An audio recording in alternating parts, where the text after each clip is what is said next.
Bonsoir à toutes et à tous. Je suis Esther Ojeda et je fais partie de l'équipe internationale de la clinique Fertila Barcelona. J'ai le plaisir de vous souhaiter la bienvenue au webinaire ayant pour titre Don d'ovocytes et charge émotionnelle, trouver l'équilibre pour avancer. Ce webinaire est très spécial car aujourd'hui, nous comptons avec la présence de Priscille, une patiente de Fertilab qui va raconter son expérience avec son conjoint à Fertilab. Nous comptons aussi avec la présence de Stéphanie Tout-le-Monde, coach en fertilité, Bonsoir. et avec le docteur Frédéric Amoffa, directrice médicale de Fertilab. Donc, je vous explique un peu la dynamique de ce webinaire. Tout d'abord, Stéphanie Tout-le-Monde va exposer son visuel et va expliquer un peu toutes les étapes voilà, du don d'ovocytes et de la charge émotionnelle. Et après ce visuel, Priscille, elle va expliquer, elle va raconter son expérience, son parcours PMA et son vécu. Et après, il y aura un échange entre le docteur Moffat, Stéphanie et Priscille. Et je vais vous expliquer un peu comment vous pouvez faire pour poser vos questions. Donc, il y a un chat que je suis en train de voir que vous êtes en train déjà d'interagir entre vous. Donc, merci beaucoup. Merci beaucoup à tous pour votre participation. Donc, effectivement, ce chat, il est fait pour interagir entre vous. Mais les questions, elles sont à poser sur la section qui s'appelle questions. Donc, la section questions, il n'y a que moi qui va les lire en haute voix et sont en toute confidentialité. Il y aura pas, on verra pas ni les noms ni les prénoms. Et donc, une fois que les présentations seront faites et le témoignage de Priscille il sera fait, je vais lire les questions en haute voix. Si les questions elles sont pour le docteur Moffat, il faut indiquer question pour le docteur Moffat. Si la question est pour Stéphanie, question pour Stéphanie. Et si la question est pour Priscille, en tant que patient, n'hésitez pas de poser aussi les questions à Priscille. Donc, merci beaucoup à tous et je cède la parole à Stéphanie avec laquelle nous collaborons depuis des années. Et aujourd'hui, on vient de confirmer, on vous confirmera la date, mais bientôt, en printemps, on ira avec le docteur Moffat et avec Stéphanie, on ira à Paris à une journée informative sur place. Donc, vous êtes les bienvenus. Pour les patients qui n'ont pas encore fait un premier rendez-vous à Fertilab, n'hésitez pas de prendre contact avec nous pour vous inscrire à cette journée-là. Merci beaucoup et je cède la parole à Stéphanie. Merci Esther. Ok. Alors bonsoir à toutes et à tous déjà. Et merci d'être présent ce soir pour parler de don d'ovocytes et de charge émotionnelle. Je vais essayer de faire une présentation pas trop longue parce que je voudrais laisser du temps à la discussion, au témoignage de Priscille d'abord et à la discussion, et ensuite surtout aux questions que vous pourrez avoir. Donc surtout, n'hésitez pas à poser des questions au fur et à mesure, comme a dit Esther. Et de mon côté, je vais essayer d'aller vite et l'idée, c'est vraiment de vous donner quelques clés en fait pour mieux vivre tout ça.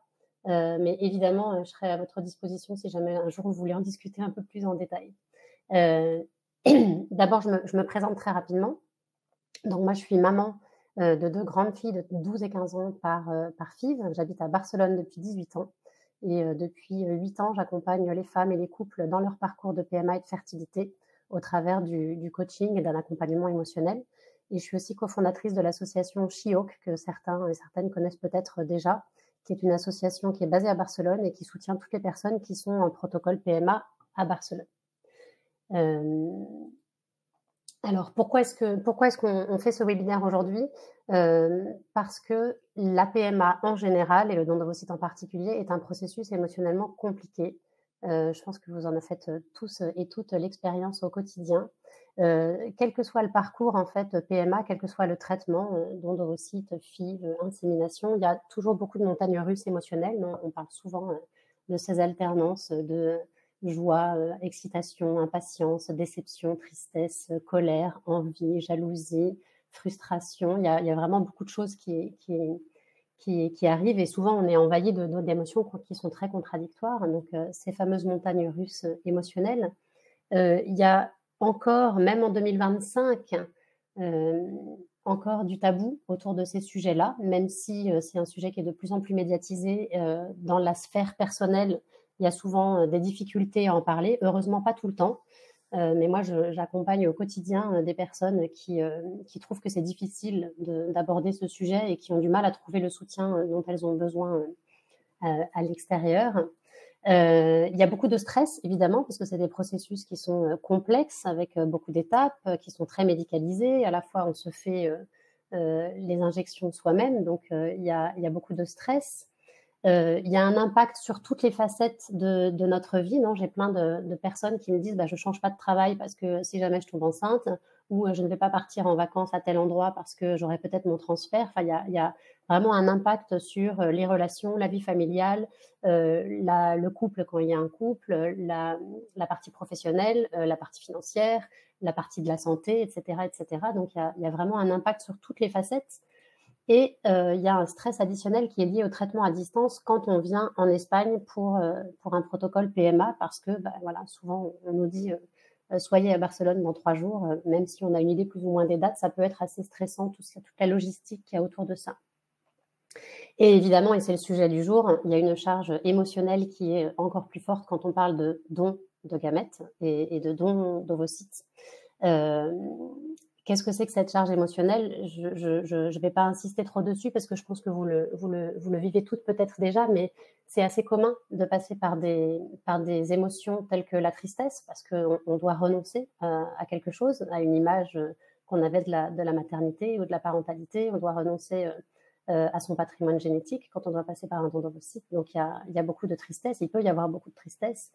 Il peut y avoir de la colère envers son corps qui ne répond pas comme on voudrait, envers la société qui nous pousse à faire des enfants plus tard, qui nous informe mal sur les différentes options. Il peut y avoir aussi beaucoup de culpabilité, justement parce que notre corps ne réagit pas comme on aimerait.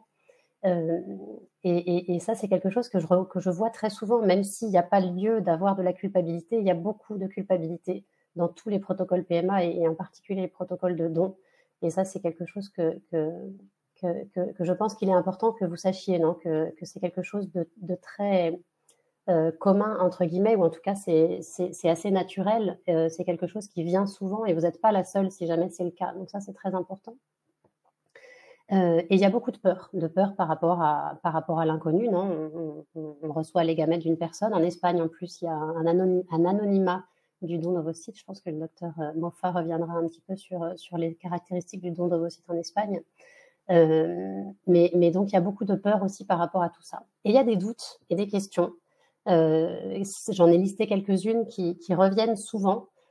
Qui peuvent paraître très violentes parfois, mais si je les liste, c'est parce que je les entends en séance et je les entends de manière assez régulière.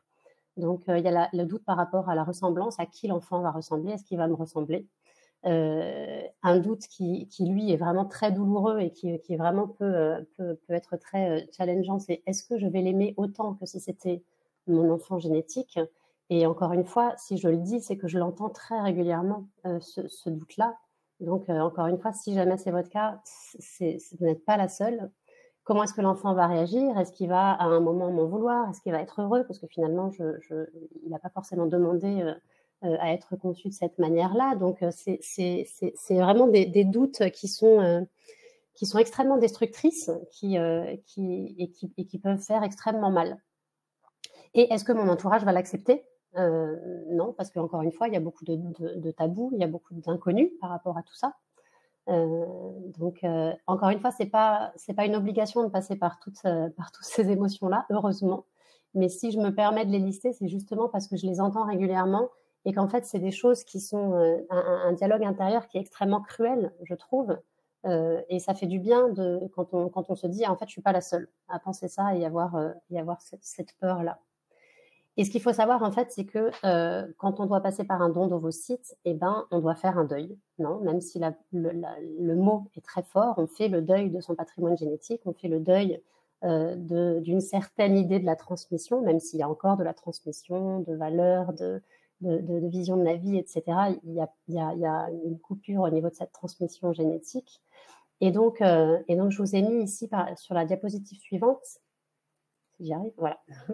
Ce qu'on appelle la courbe de deuil. La courbe de deuil, c'est quand on a un deuil. Le deuil, c'est évidemment le deuil d'une personne, peut-être, mais c'est aussi juste le fait de perdre quelque chose qui nous était cher. Donc là, on perd quelque chose, on renonce à quelque chose. Et comme dans tout deuil, en fait, il y a toute une courbe d'émotions par lesquelles on passe, pas forcément de manière aussi linéaire qu'il y a sur cette diapositive, mais ce sont des émotions qui sont courantes et même nécessaires en fait dans une phase de deuil. C'est-à-dire qu'il y a le choc, la paralysie, ensuite une certaine négation, ça ne peut pas m'arriver à moi, de la colère, non, mais pourquoi ça m'arrive à moi? C'est pas juste, il y a beaucoup d'injustice en fait dans tout ça. Ensuite, on peut passer par des émotions de peur et de tristesse. Et en fait, ce qui est important de savoir, c'est même si c'est pas linéaire autant que ça, parfois on peut revenir un peu en arrière, parfois la peur arrive avant la tristesse, etc. Mais ce sont des émotions qui sont presque nécessaires et par lesquelles il faut passer dans le processus de deuil pour pouvoir par la suite commencer sur le chemin de l'acceptation de ce qui est, de pardonner, se pardonner, pardonner aux autres, pardonner au monde, je ne sais pas, et réorganiser en fait sa vision peut-être de la famille et de la maternité autour de ce nouveau concept pour pouvoir ensuite aborder le processus de manière plus sereine. Donc voilà, ça c'est aussi les émotions par lesquelles il est courant et presque nécessaire de passer parce que le deuil passe par ça. Alors maintenant qu'on a dit ça, qu'est-ce qu'on fait, non? Comment est-ce qu'on gère cette charge émotionnelle et comment on retrouve l'équilibre pour avancer? L'objectif, dans les prochaines slides, c'est de vous donner quelques outils, et ne le prenez pas comme des choses à faire absolument, prenez-le comme une boîte à outils, non? Je vais vous parler de plusieurs choses différentes. Il y a des choses qui vont, résonner en vous, des choses qui vont absolument pas résonner. C'est très personnel. Donc, prenez-le vraiment comme voilà, une boîte à outils disponible et puis vous piochez dedans les exercices, les idées, les réflexions qui résonnent en vous et qui peuvent vous être utiles sur ce chemin-là. La première chose que j'ai envie de vous dire, c'est toutes vos émotions sont valides. C'est ce que je vous ai dit tout à l'heure. Toutes les émotions sont valides, même les émotions les plus difficiles à assumer, telles que l'envie ou la jalousie ou la colère. C'est des émotions qui ne sont pas toujours faciles à assurer, mais c'est des émotions qui sont, j'aime pas le mot normal, mais vraiment valides. Donc, validez vos émotions. Pensez que c'est OK de passer par toutes ces émotions-là. Et comme n'importe quelle émotion, si on met un couvercle dessus et qu'on attend que ça passe ou qu'on se dit « non mais moi ça va, je continue à avancer » et on met un couvercle sans prêter attention et sans accepter ces émotions-là, et ben en fait les émotions sous le couvercle elles continuent à bouillir et puis il y a un moment où ça explose. En fait, c'est pas parce qu'on ne va pas adresser ces émotions qu'elles ne sont pas là. Donc la première étape et ce qui est très important, c'est de les identifier, de mettre un mot dessus. Non, bah oui, je suis triste, je suis en colère, je suis frustrée, je suis furieuse, je suis jalouse de mon amie qui est tombée enceinte ou des choses comme ça. Mais vraiment les identifier et les accepter en vous disant, bah, en fait, ça fait partie du processus. Ça fait partie du processus de vivre ces émotions-là. C'est normal, c'est humain. On vit quelque chose de compliqué quand on est en PMA. C'est extrêmement stressant, comme on l'a vu tout à l'heure. Et donc, comment est-ce qu'on peut faire pour identifier et accepter ces émotions? Moi, je vous propose 2 types d'exercices qui passent les 2 par l'écriture. Le premier, c'est de prendre 5 minutes tous les jours pour écrire. Et pas plus que 5 minutes. Parce que l'idée, c'est vraiment de se faire un espèce de petit scan émotionnel tous les matins, si possible, parce que le soir, on a tendance à faire un bilan de la journée passée. Mais le matin, vous pouvez juste prendre un papier et un crayon, fermer les yeux pendant 30 secondes, essayer de réfléchir à comment est-ce que je me sens maintenant, identifier 2 mots. Je me sens tendue et je me sens inquiète, par exemple. Et commencer à écrire qu'est-ce que ça veut dire, pourquoi, est-ce qu'il s'est passé quelque chose, et connecter avec son état émotionnel du moment, un peu comme un geste d'hygiène émotionnelle de je fais mon petit scan du matin, ça dure 5 minutes. Pourquoi je dis 5 minutes? Parce que ce qui est le plus intéressant, c'est de le faire tous les jours, un peu comme un geste d'hygiène, un peu comme une routine, en fait. Parce que, comme n'importe quelle routine, elle est plus facile à tenir quand tout va bien que quand tout va mal. Et donc, c'est quelque chose que vous pouvez prendre l'habitude de faire, parce que vous verrez que ça va vraiment vous aider à connecter avec votre état émotionnel et à l'accepter plus facilement et à comprendre aussi tout ce qui vous arrive d'un point de vue émotionnel. Mais si vous le faites tous les jours 5 minutes, dans les moments un peu plus délicats du traitement, eh ben, ça reste un automatisme et ça reste un outil que vous avez à portée de main et que vous pouvez utiliser. Et ensuite, le deuxième outil, c'est plus le journal émotionnel. Et ça, j'en parlerai plus en détail s'il y a des personnes qui sont intéressées pour en savoir plus. Mais l'idée, c'est d'essayer d'identifier, quand on a une émotion très forte, mettre un mot sur l'émotion, d'essayer de comprendre quelle est la manifestation physique. Est-ce que c'est mon cœur qui s'accélère? Est-ce que c'est mes joues est-ce que j'ai de la chaleur? Est-ce que j'ai du froid, etc. Mais c'est surtout d'essayer d'identifier le fait qui a déclenché l'émotion et surtout la pensée qui a déclenché l'émotion. Parce qu'en fait, l'émotion, elle ne vient pas d'un fait donné, mais elle vient de la pensée qu'on a eue sur ce fait-là. Non, donc, par exemple, si on a une amie qui nous annonce une grossesse et qu'on est extrêmement triste et qu'on a du mal à gérer cette émotion de tristesse parce que c'est pas forcément avouable, en fait, et c'est difficile de se dire qu'on ressent ça. C'est pas le fait que notre amie soit enceinte qui nous rend triste, c'est la pensée qu'on a eue là-dessus. Et la pensée, c'est elle, c'est peut-être la deuxième fois, moi, je galère et en fait, peut-être que je serai jamais maman. Et c'est cette pensée-là qui génère de la tristesse plus que le fait en lui-même. Et donc, ce qu'on peut faire, c'est aussi se dire, OK, comment est-ce que je peux essayer de générer une pensée différente pour pouvoir générer une émotion différente. Et si la pensée, c'est dur parce que elle, ça fait 6 mois qu'elle essaye et moi, ça fait 3 ans, mais je fais tout ce qui est en mon pouvoir pour y arriver.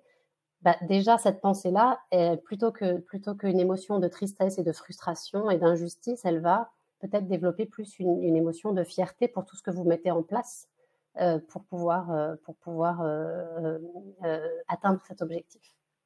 Donc voilà, ça c'est assez rapidement, mais c'est deux petits exercices que je propose souvent et qui sont, l'écriture, ça a vraiment un côté cathartique et très thérapeutique. Et c'est quand on prend le pli et quand on y arrive, ça devient vraiment agréable et intéressant de le faire tous les jours. La deuxième chose, c'est les peurs. Donc les peurs, on a vu qu'elles pouvaient être assez nombreuses, et notamment quand on a la peur que l'enfant ne ressemble pas, la peur de ne pas réussir à créer ce lien, la peur qui est liée à l'inconnu par rapport à la donneuse, etc. Et moi, il y a cette phrase de Nelson Mandela que j'aime beaucoup qui est: le courage n'est pas l'absence de peur, mais la capacité de la vaincre. Donc en fait, encore une fois, les peurs que vous pouvez ressentir par rapport à un don d'ovocytes, elles sont ultra humaines et naturelles et elles sont très valides. Mais c'est comme les émotions, les peurs, il faut les confronter. Parce que parfois, on se rend compte en fait qu'on a des peurs qui sont très disproportionnées par rapport à la réalité. Et parfois, on a des peurs qui sont plus des croyances limitantes que des vraies peurs. Et donc, en fait, moi, ce que j'invite souvent les personnes à faire, c'est faites la liste de vos peurs et confrontez-les. Non, parce que alors j'ai peur que l'enfant ne m'aime pas, j'ai peur qu'un jour il me rejette, j'ai peur qu'il ne me ressemble pas, j'ai peur qu'à la sortie de la crèche, d'avoir un commentaire, etc., etc. Et finalement, vous allez vous rendre compte que dans vos peurs, il y a des choses que vous maîtrisez et d'autres choses que vous ne maîtrisez pas. Et peut-être qu'il y a des choses que vous pouvez mettre un peu en perspective pour réduire un peu cette peur. Mais en tout cas, le fait d'avoir des peurs n'est pas une absence de courage. Au contraire, le courage, ça va être vraiment de dire j'ai peur, mais j'y vais. Et pas j'y vais, mais j'ai peur. Non, c'est toute la différence. Donc ça, c'était sur les peurs. Et donc, vous les listez et vous les confrontez. Est-ce qu'elles sont fondées? Est-ce qu'il y a vraiment quelque chose de vrai derrière? Ou est-ce que c'est une peur irrationnelle et une pensée limitante? Est-ce qu'il y a quelque chose que je contrôle dans cette situation? Est-ce qu'il y a une partie de cette peur que je peux contrôler? Peut-être que si j'ai peur qu'on me fasse des commentaires à la sortie de la crèche, je sais pas, peut-être que je peux faire en sorte de discuter avec les gens, d'anticiper, etc., etc. Enfin, il y a peut-être des choses qu'on peut faire en fait pour contrôler, et en tout cas pour essayer de diminuer un petit peu ça. Donc ça, c'était le deuxième point. Et le troisième point, c'est quelque chose qu'on fait aussi beaucoup en coaching, en séance de coaching avec les personnes qui sont en don d'ovocytes, c'est mener une réflexion assez intime et personnelle sur le don d'ovocytes et sur la maternité pour un don d'ovocytes. Et donc, moi, ce que j'invite beaucoup les gens à faire, c'est donner sa propre définition de la maternité. Qu'est-ce que ça veut dire la maternité pour vous? Et dans la grande majorité des cas, ça va être Ça va être, mettre un enfant au monde, lui donner un cadre pour qu'il grandisse, qu'il soit heureux, qu'il s'épanouisse, lui transmettre mes valeurs et cetera et cetera. C'est très personnel, mais c'est important de se remettre un peu cette réflexion, en place, parce que vous vous rendrez compte que finalement dans la maternité, la partie génétique et transmission génétique, elle est assez peu présente, non? C'est plus de l'éducation au quotidien et cetera. Mais après chacun sa vision. Mais c'est important de faire cette réflexion de que représente la maternité pour vous. Si vous ne lui transmettez pas votre patrimoine génétique, qu'est-ce que vous allez lui transmettre? Donc peut-être que je lui transmettrai pas la forme de mon nez, par exemple, parce qu'effectivement, il n'y aura pas ma génétique, mais je vais lui transmettre mon sens de l'humour, mon sourire, ma manière de danser, ma vision, mes valeurs, mon amour, évidemment. Mais il y a plein d'autres choses, en fait, qu'on transmet à un enfant au-delà de la partie purement génétique. Donc, du coup, ça revient un petit peu au même que qu'est-ce que la transmission, mais c'est une autre manière de le formuler. Qu'est-ce que la ressemblance aussi, parce que la ressemblance, c'est pas uniquement est-ce que j'ai le même nez ou la même forme de bouche. La ressemblance, ça passe énormément aussi par le mimétisme, donc une manière de parler, une manière de rire, une manière de bouger, une manière de danser, justement, en fait, et la ressemblance. Moi, j'ai plein de femmes, et ça m'intéresserait d'avoir le témoignage de Priscille après, mais j'ai plein de femmes qui me disent, c'est incroyable, on me dit que mon enfant me ressemble. Et donc, les femmes souvent me disent, je ris intérieurement parce que je sais qu'il n'y a pas de lien génétique. Et pourtant, c'est vrai, les enfants leur ressemblent, mais peut-être d'une autre manière. Ensuite, qu'est-ce que vous allez apporter à cet enfant? Et j'aime bien la question, quelle maman serez-vous? Quelle maman est-ce que vous avez envie d'être? Et quel papa aussi, hein. Là, je vois qu'il y a quand même beaucoup des femmes, et parce qu'on parle beaucoup de dendrocytes, mais c'est la même chose, non? Qu'est-ce que c'est que la maternité pour vous et quelle maman vous voulez être? Et finalement, ça vous permet de remettre un peu en place cette maternité, et de vous dire qu'une maternité par dendrocytes, c'est une autre maternité, mais que pour autant, elle est tout aussi belle et tout aussi valide. Et ça vous permet aussi de vous projeter un petit peu, ce qui est pas inutile. Après, il y a quelque chose que vous pouvez faire aussi, c'est écrire votre histoire. Je sais que ce que vous allez écrire comme histoire aujourd'hui ne sera pas forcément ce que vous allez transmettre à l'enfant dans 1, 2, 3, 4, 5 ans ou 10 ans. Mais le fait d'écrire l'histoire, de dire comment est-ce que je vais raconter ça à mon enfant, avec quels mots, à quel âge, etc., ça vous permet aussi de cheminer intérieurement vers l'acceptation du don d'ovocytes. Le fait de formuler les choses à votre enfant, et peut-être même, comme je l'ai écrit ici, d'écrire une lettre à votre futur enfant. Après, vous lui montrez ou pas dans 5 ou 10 ans, c'est pas tellement la question. Mais ça vous permet de formuler pour vous votre histoire, de laisser aussi la donneuse à sa place, non, et de lui donner la place que vous voudrez. Il y a des gens qui l'appellent la petite fée, d'autres qui leur donnent un prénom, d'autres qui disent non, c'est juste un amas de cellules, et la donneuse n'a pas sa place dans cette histoire. Mais en tout cas, c'est intéressant d'y réfléchir à l'avance, parce que ça peut vous permettre d'avancer dans ce chemin de l'acceptation. Et ça passe aussi par qu'est-ce qu'on va dire à la famille, aux amis, aux collègues. Est-ce qu'on va le dire? Est-ce qu'on ne le dit pas? Enfin, c'est toute une réflexion qui peut aussi être intéressante et qui peut vous aider à avancer. Ensuite, il y a toute une histoire de dialogue intérieur. Et ça, c'est important parce que très souvent, en fait, on a tous et toutes un dialogue intérieur qui est extrêmement dur envers nous-mêmes.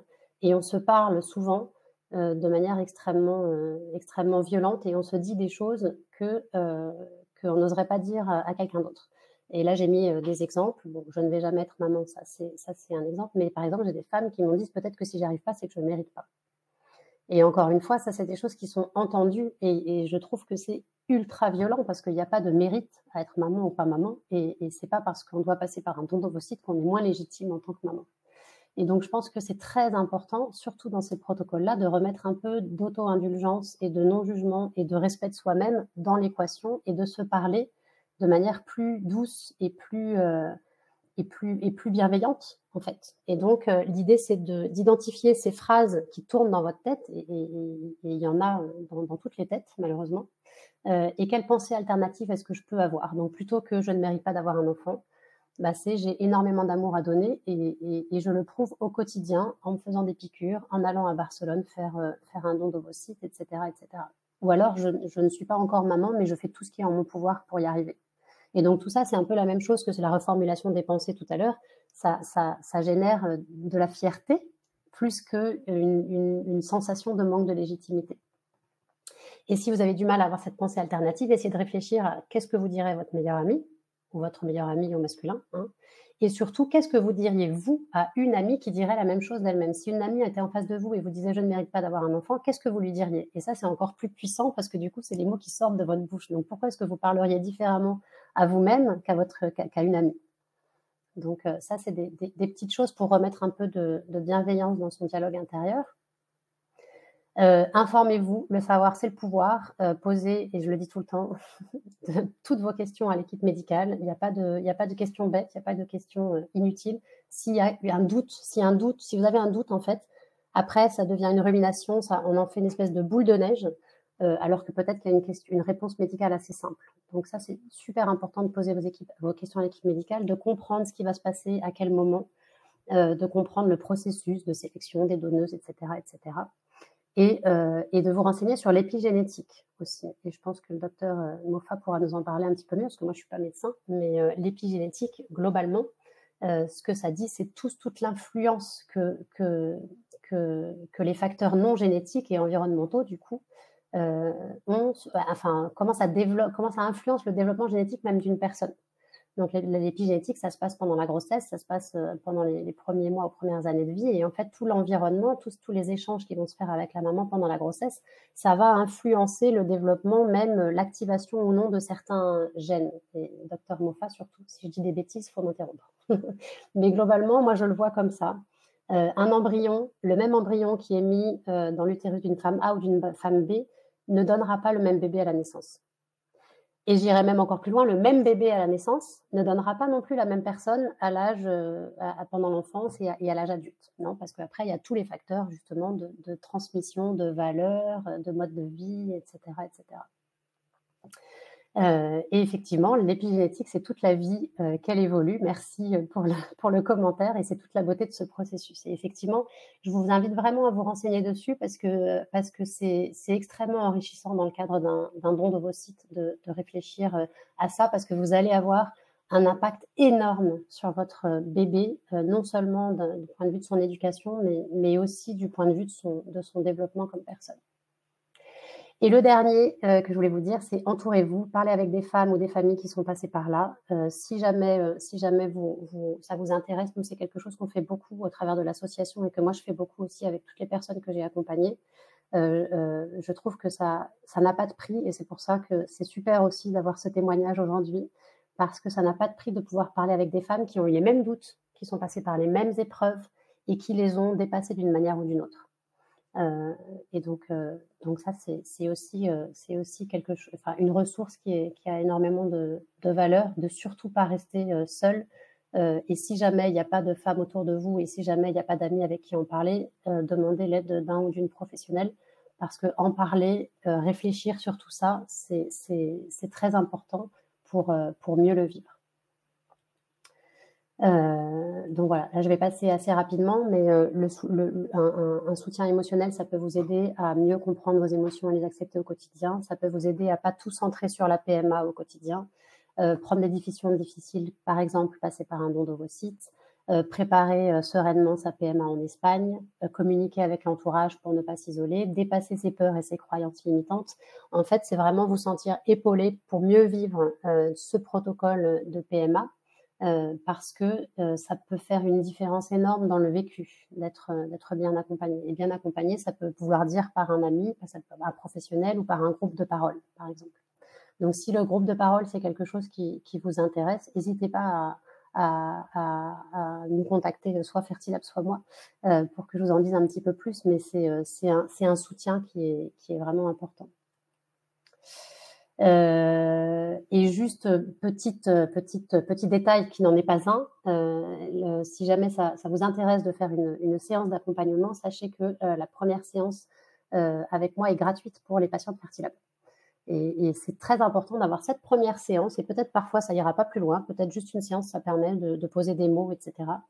Et parfois ça va plus loin, mais en tout cas c'est bien de le faire au moins une fois, pour dire, OK, peut-être même juste pour faire un petit diagnostic, comment est-ce que je me sens par rapport à ça? Est-ce que j'ai des doutes? Est-ce que j'ai des peurs? Et puis peut-être mettre des mots dessus. et continuer un processus ou pas, ça c'est pas tellement important.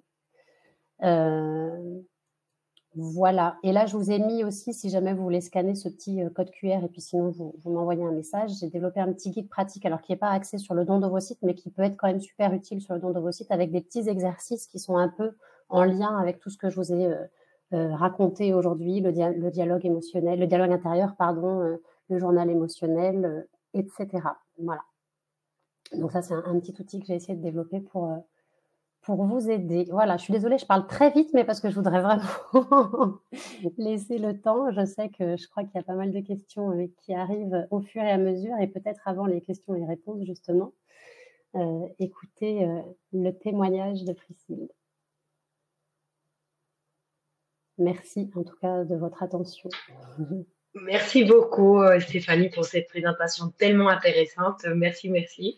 Maintenant, on va laisser la parole à Priscille.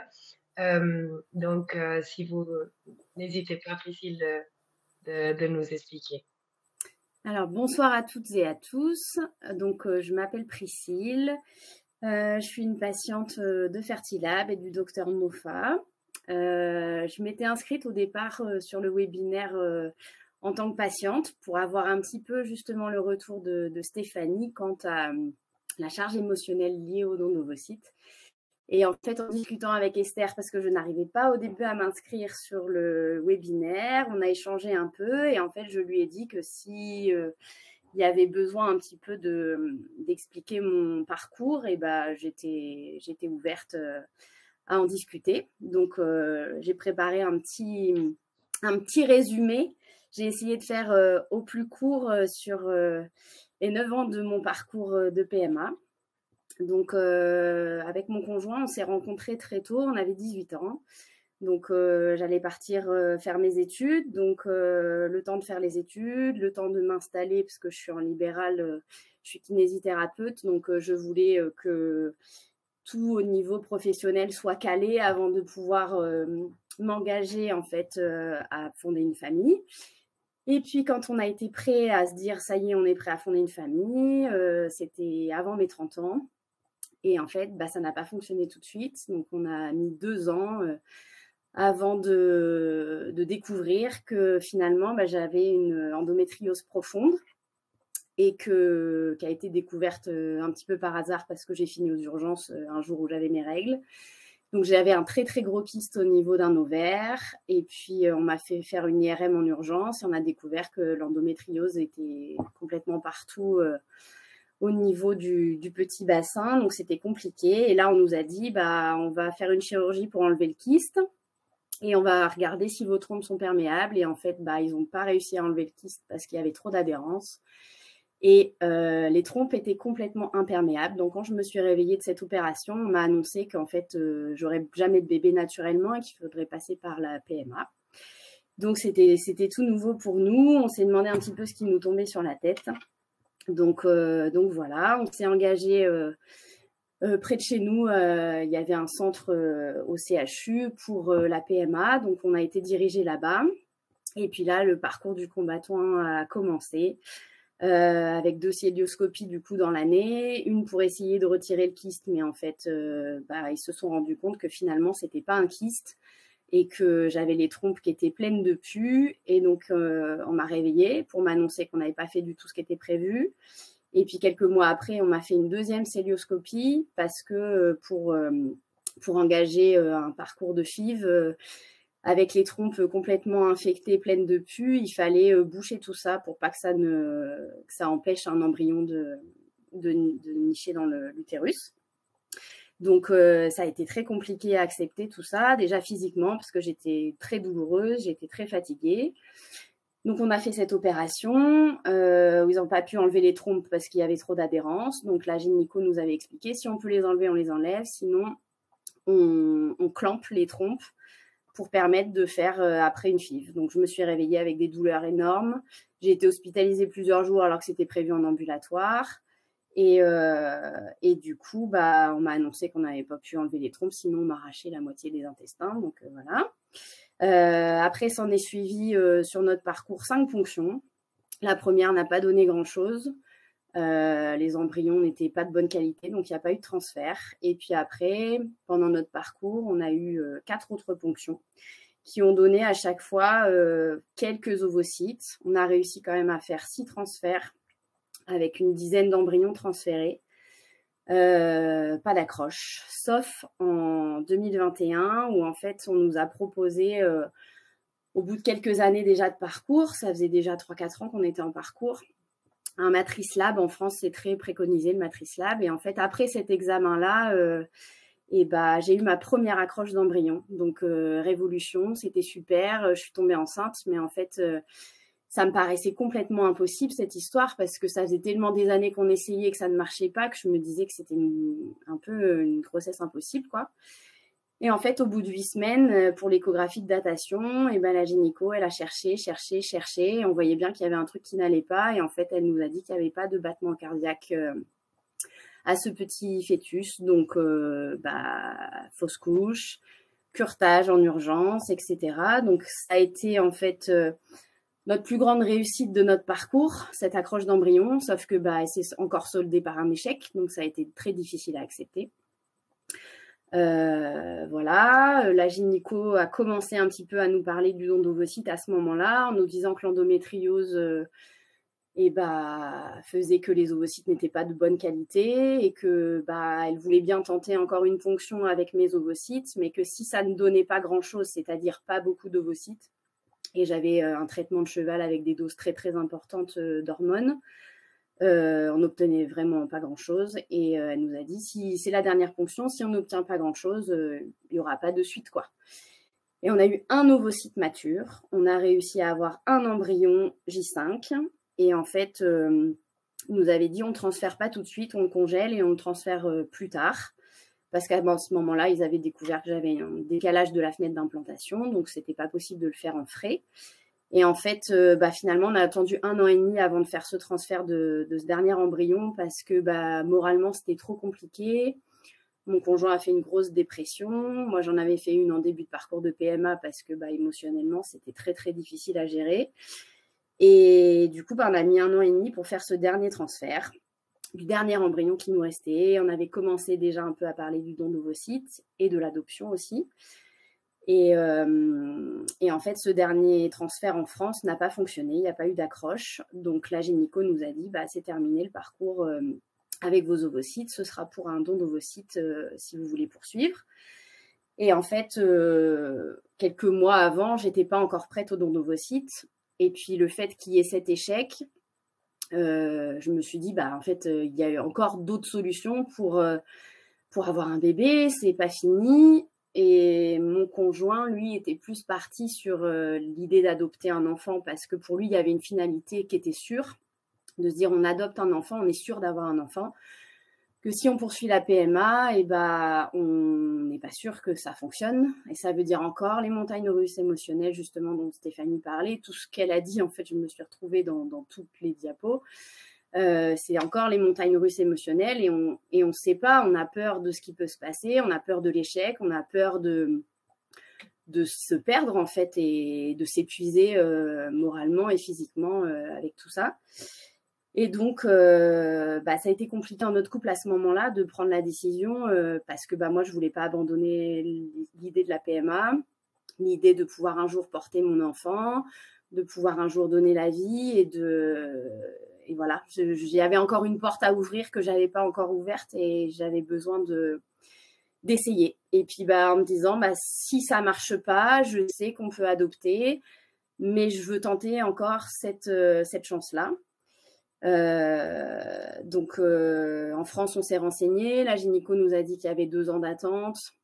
Voilà, à ce moment-là, j'avais 35 ans, donc je me disais 2 ans d'attente, on rapproche des 40 ans aussi. La roue tourne quand même avec ces 7 ans de PMA et ces 2 ans d'essai qui n'avaient pas marché avant. Donc, il y a un moment où faut y aller, quoi, faut se lancer.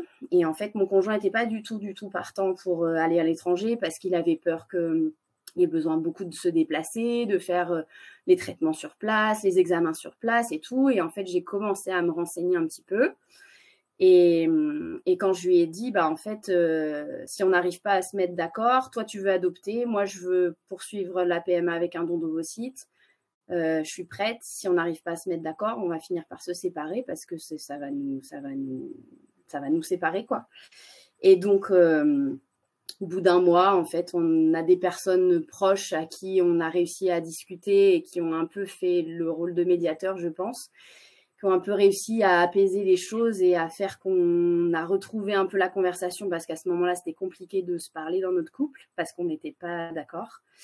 Et au bout d'un mois, il a fini par me dire, bon, je suis d'accord pour le don d'ovocytes en Espagne, mais je te laisse te renseigner, prendre les infos, et puis en gros, tu me fais un exposé de ce que tu as trouvé et on en discute. Et donc, je me suis mise sur Facebook, sur les FIVETTE espagnoles. J'ai fait plein de recherches. J'ai fait plein de recherches sur plein de cliniques. J'ai passé des heures et des heures et des heures et des heures à lire des commentaires, des témoignages. Je regardais quelle clinique choisir. Il y en a tellement des tonnes qu'en fait, on est complètement perdu au début. Et en fait, je lui ai parlé de l'Espagne. Je lui ai dit comment ça se passait. Je lui ai dit ce que je pensais. Je lui ai dit de toute façon, si on fait un don d'ovocytes en France, j'aurais toujours le regret de ne pas l'avoir tenté à l'étranger, parce qu'à l'étranger, il y a l'air d'y avoir des super bons résultats. Et en France, on n'avait plus confiance en notre gynéco, parce qu'il y avait déjà eu quelques erreurs de prise en charge, de traitement, on n'a pas fait ça, on a oublié, on aurait peut-être dû faire ça avant, on aurait peut-être dû faire comme ci, comme ça. Enfin bref, il y a eu vraiment beaucoup d'erreurs dans notre suivi, et du coup, on n'avait plus confiance. Donc, j'ai dit à mon conjoint, si on fait un don d'ovocytes en Espagne et que ça ne fonctionne pas, j'aurais pas le regret de ne pas l'avoir tenté en France. Par contre, si on le fait en France, j'aurais le regret de ne pas l'avoir tenté en Espagne. Et l'Espagne, c'était un pays qui m'attirait parce que on m'a toujours dit toute ma vie que j'étais un peu typée espagnole, et que voilà, et j'adore l'Espagne. Et du coup, l'Espagne, c'était mon destin, quoi. Donc du coup, par amour, mon conjoint m'a dit, c'est ok, on va en Espagne. Je te laisse choisir choisir plusieurs cliniques pour faire des devis, et puis on choisit ensemble après. Donc j'ai choisi 2 cliniques, dont Fertilab forcément. Et en fait, le premier rendez-vous avec la première clinique en visio s'est très bien passé. Et quand on a eu le rendez-vous 1 heure après avec le docteur Moreno à l'époque chez Fertilab, et on a eu un coup de cœur pour la clinique. Et en fait, tout ce qu'on nous disait, on était d'accord avec tout ça, et ça nous paraissait hyper juste. On nous a parlé dès le départ du DPI, alors que l'autre clinique nous disait il y aura une jeune donneuse, donc ça sert à rien de faire le DPI parce qu'avec une jeune donneuse, vous avez peu de chances d'avoir des embryons de mauvaise qualité. Alors que moi, tout ce que j'avais lu sur le DPI, ça me rassurait de me dire que en fait, en France, ça se trouve, on n'avait eu que des embryons qui n'étaient pas sains, et que c'était pour ça qu'il n'y avait pas eu d'accroche, et qu'en fait, on n'aurait pas perdu 7 ans de notre vie à faire des trucs qui ne fonctionnaient pas si on avait su dès le départ que les embryons n'étaient pas bons. Donc pour moi, c'était pas une option, le DPI. En fait, c'était sûr que je voulais le faire, parce que ça me permettait de me dire que au moins on est sûr que l'embryon soit bon, et du coup ça nous donnera sûrement plus de chance. Donc on est parti avec Fertilab. On a fait pas mal d'examens de prise de sang en début d'année 2024. On a fait le Kirash LAC. On nous a conseillé de faire l'endométrio. Donc, c'était complètement différent du MatriceLab que j'avais déjà fait 3 fois en France. Et en fait, cet endométrio nous a révélé que j'avais un problème de microbiote, pas les bonnes bactéries au niveau de l'utérus, donc à stabiliser avec un traitement de probiotiques pendant plusieurs mois.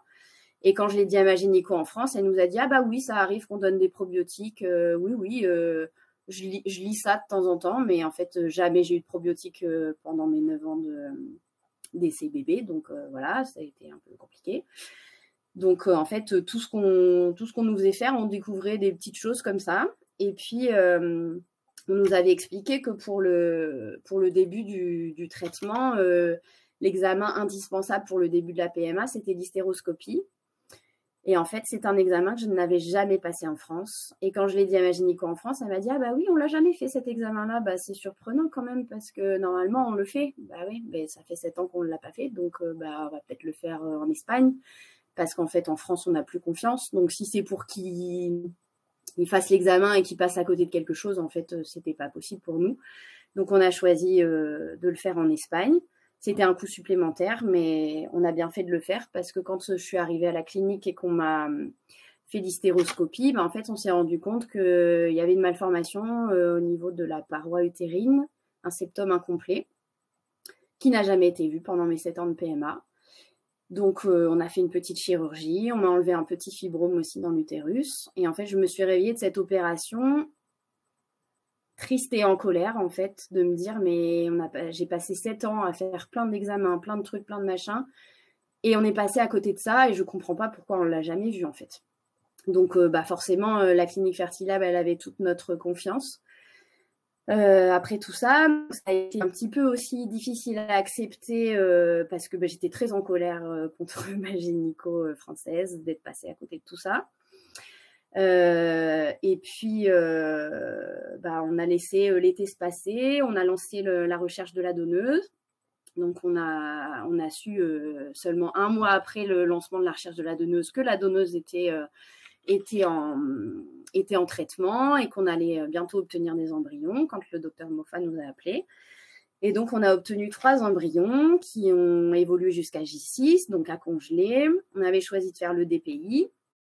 Et en fait, juste après les résultats du DPI, finalement, sur les 3 embryons qu'on avait, il n'y en avait qu'un seul qui est revenu sain. Donc, ça voulait dire qu'une seule chance, qu'un seul transfert. Donc, moi, j'étais un petit peu déçue de ce résultat-là, surtout avec une jeune donneuse. En même temps, mon conjoint me disait que c'était déjà bien d'avoir un embryon. Donc voilà, on est parti en se disant que c'était un warrior et que voilà, on allait faire confiance à la vie et que ça allait bien se passer.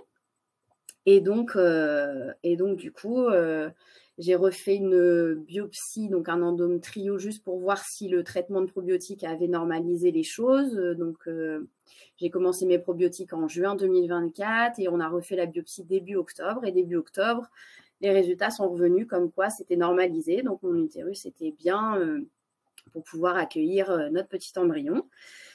Donc, en novembre, on a attendu l'arrivée de mes règles et puis on a commencé le traitement qui était beaucoup, beaucoup moins lourd que ce que j'avais eu en France, même pour juste des transferts d'embryons congelés, parce qu'on est parti sur un cycle naturel.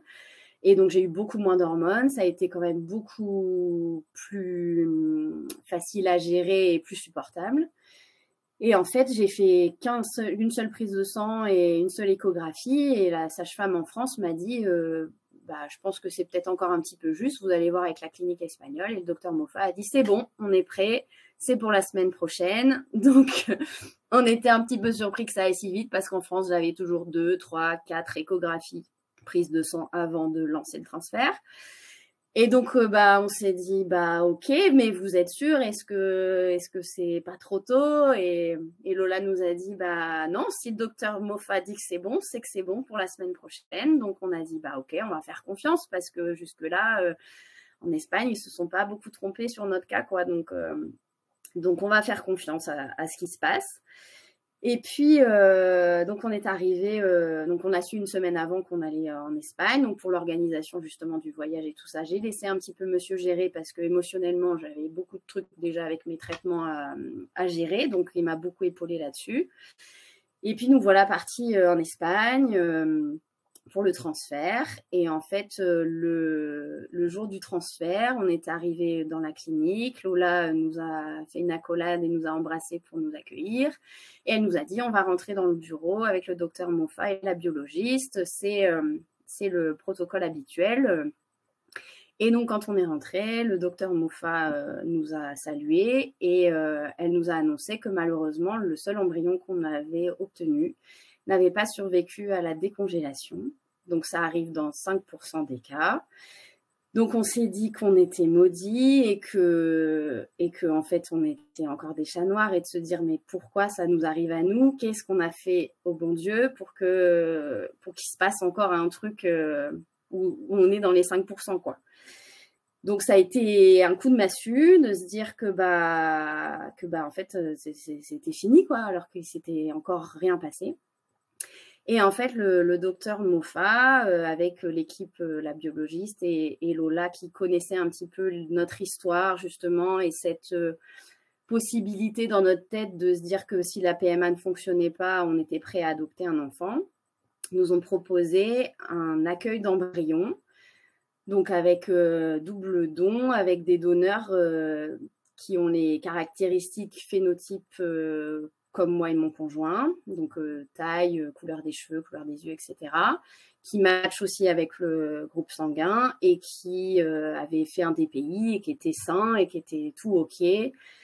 Et en fait, ils nous attendaient ce petit embryon, donc on a dit, qu'est-ce qu'on fait, quoi? Et on va réfléchir quand même, on va peut-être en parler un petit peu tous les deux parce que c'était pas une option qu'on avait envisagée. Et donc voilà, on a parlé un petit peu des différentes options qui se posaient à nous. Et en fait, on est sorti de la salle et mon conjoint m'a dit, tu sais, comme ça, on sera à égalité. Il n'y aura pas de jaloux de savoir s'il ressemble à son papa ou à sa maman.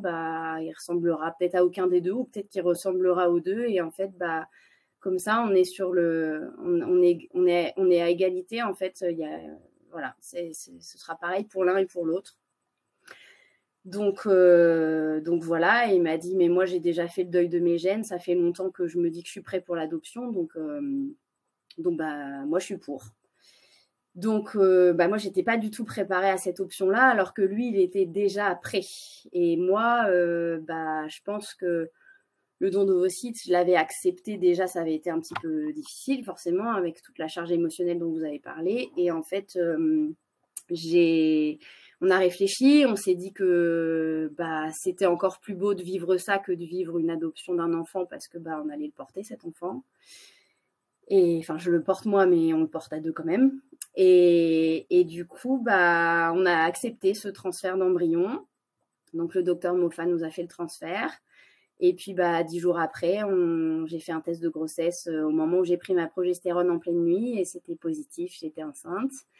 Et donc ça a été confirmé par la prise de sang dans la journée et du coup là c'était le bonheur quoi de se dire que ça y est, on nous avait proposé un plan B mais que la vie nous souriait enfin quoi.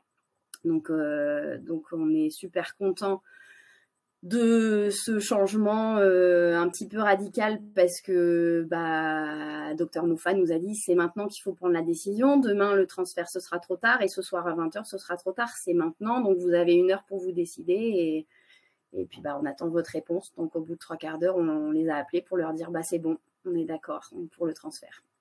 Donc voilà, on s'est dit que fallait faire confiance à ce qui se présentait, au destin, à la vie. Et puis un jour, on m'a dit accepte ce qui est et confiance en ce qui sera. Et en fait, on se rend compte qu'il n'y a pas de hasard dans la vie.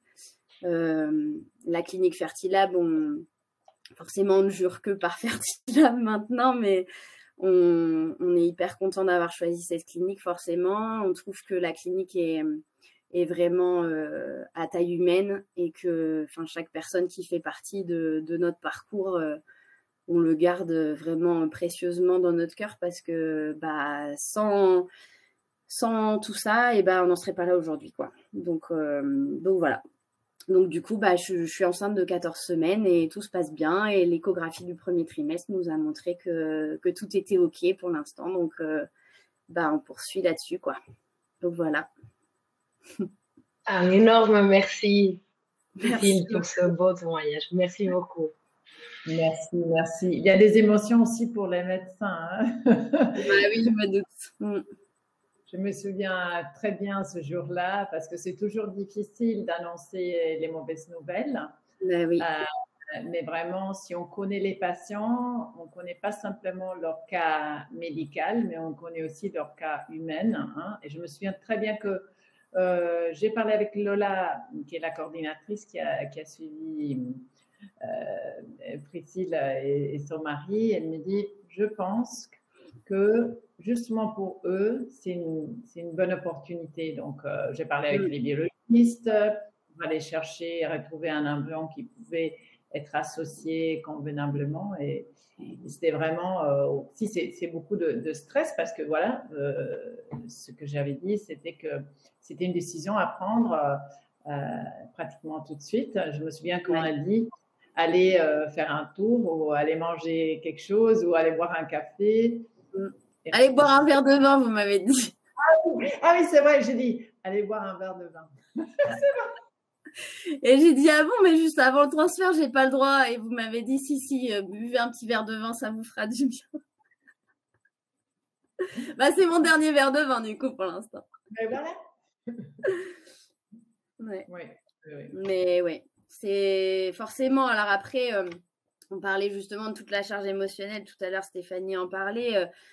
Ça a été très rapide à prendre cette décision et en fait le lendemain du transfert et le surlendemain je pleurais beaucoup et je savais pas trop pourquoi je pleurais parce que j'étais heureuse mais en même temps j'étais chamboulée. L'émotion qui me venait dans la tête c'était chamboulée parce qu'en fait j'avais pas prévu ça, j'avais pas, enfin je me l'étais pas imaginé du tout que ça pouvait être une option et du coup en fait vous parliez tout à l'heure de deuil des gènes par rapport au don d'ovocytes. En fait, moi, je suis suivie près de chez moi par une dame qui me travaille aussi sur les émotions et qui m'a dit il faut travailler le deuil de cet embryon que vous avez perdu parce que voilà, il y a un nouvel embryon qui est là, mais c'est maintenant qu'il faut l'accepter, c'est maintenant qu'il faut en tenir compte.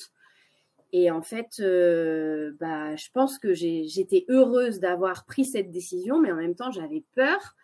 Et ouais, j'étais complètement perturbée de me dire que c'était pas ce que j'avais prévu à la base, que j'espérais avoir un enfant qui ressemble à mon conjoint, pouvoir lui donner une partie de lui-même, et que en fait, j'étais pas capable de faire ça. Et ça me rendait triste en fait de me dire que je pouvais pas lui donner un enfant qui lui ressemble. Et en fait, la dame que j'ai eu au téléphone ce jour-là m'a dit mais il en dit quoi, Julien? Et en fait, Julien, il en disait qu'il s'en foutait, en fait. Enfin, lui, il s'en fout tant qu'on a un bébé qui lui ressemble, que ce soit ses gènes ou pas, en fait. Il s'en fiche complètement. Et en fait, moi, je pleurais. Et quand j'en ai parlé à Julien, il m'a dit mais je m'en fous, moi, d'avoir un bébé. C'est un bébé avec toi que je veux. C'est pas un bébé qui me ressemble avec mes gènes. Enfin, on s'en fiche, quoi. Donc du coup, il m'a aussi beaucoup épaulée par rapport à tout ça. Et donc voilà, après, il y a encore des questions forcément qui se posent parce que là, par exemple, il y a 2 semaines, je suis partie dîner avec des collègues et le soir, il me dit tu fais attention à toi, il y a la moitié de moi dans ton ventre. Et en fait, moi, dans ma tête, je peux pas me dire qu'il y a la moitié de moi dans mon ventre vu que j'ai pas mon patrimoine génétique en fait, mais lui non plus. Et en fait, j'ai trouvé ça beau qu'il me dise ça. Je me suis dit mais c'est trop beau ce qu'il me dit. Et en même temps, je me suis dit moi je peux pas le dire. Donc en fait, ça m'a rendue triste. Alors je me suis mis à repleurer le lendemain et pendant 2 jours j'ai repleuré. Et du coup, je lui en ai parlé et il m'a dit mais on s'en fiche en fait qu'il y ait la moitié de nous ou pas dans ce bébé, c'est quand même ce sera quand même nous les 2 parents donc il y aura forcément la moitié de nous dans ce bébé. Et en fait, j'étais un peu perturbée. Voilà, émotionnellement, c'était un peu chamboulé. Et puis, en fait, la semaine d'après, on faisait l'échographie. Et quand on a fait l'échographie, j'ai vu mon bébé avec le cœur qui bat et qui commence à bouger, forcément, en fait, je ne me pose même pas la question. Enfin, c'est notre bébé d'amour, quoi. Enfin, il n'y a pas de doute à avoir là-dessus, quoi. Donc, de me dire qu'il n'a pas la moitié de mes gènes et que les siens non plus, en fait, on s'en fiche, quoi. Voilà. Merci. Je pense que quand on parle de dire que l'embryon, il n'est pas à moitié à vous, entièrement, il est entièrement parce que cet embryon qui était dans la banque, il ne serait pas devenu un bébé sans votre projet d'être parent. Parce que finalement, c'est grâce à votre décision, à votre volonté, à la ténacité que ce jour-là, il s'est passé des choses qui ont fait que cet embryon, il a pu voir donc l'espoir de devenir une personne. Sinon, il serait encore dans le congélateur, probablement. C'est ça. Et en fait, on s'est dit, en fait, c'est grâce à vous, grâce à toute l'équipe, on s'est dit, en fait, cet embryon, plus ou moins, c'est lui qui nous a choisis, quoi. Parce que, nous, on n'a pas choisi cet embryon-là, il est venu à nous par le hasard, quoi.